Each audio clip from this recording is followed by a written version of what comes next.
here in Brimfield with Bob Eckstein, and Bob has written a book on the history of snowmen.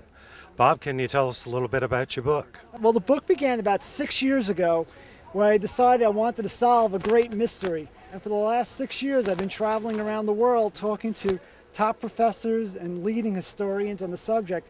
And I've created this book that is real nonfiction, and it's an adult book talking about the history of the snowman that goes back to the Dark Ages. After doing some research and talking to the right people, I learned that the snowman had this amazing history with skeletons in its closet and these really dark secrets that no one would have ever known before. And I noticed that in your book that you have a number of colored plates and posters and a little bit of everything too. Well, I have, I think, probably the largest snowman collection.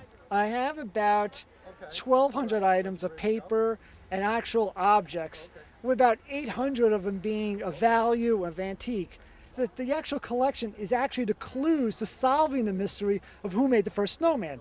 I found that, like an archaeological site, the flea market was where I was going to find the first clues. I mean, I started initially thinking the snowman was going to be about, the turn of the century in movies and on TV. And at the time, I didn't realize that the snowman's history was going to go way back.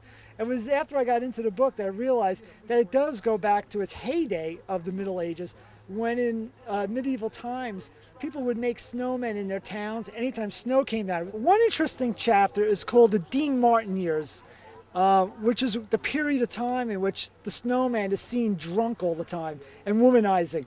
And to interest the people who are collectors and people who go to auctions, this is the time around the 1920s and 1930s where most of the snowman postcards show a snowman getting drunk or blotted out, and he's often hanging around with these sort of floozy women.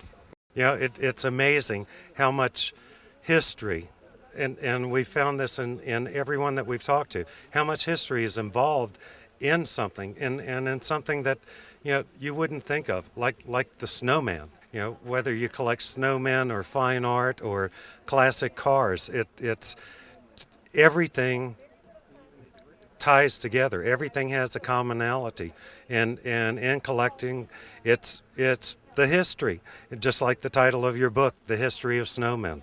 Well, it was great talking to you, Bob, and I appreciate meeting you and learning about the snowmen.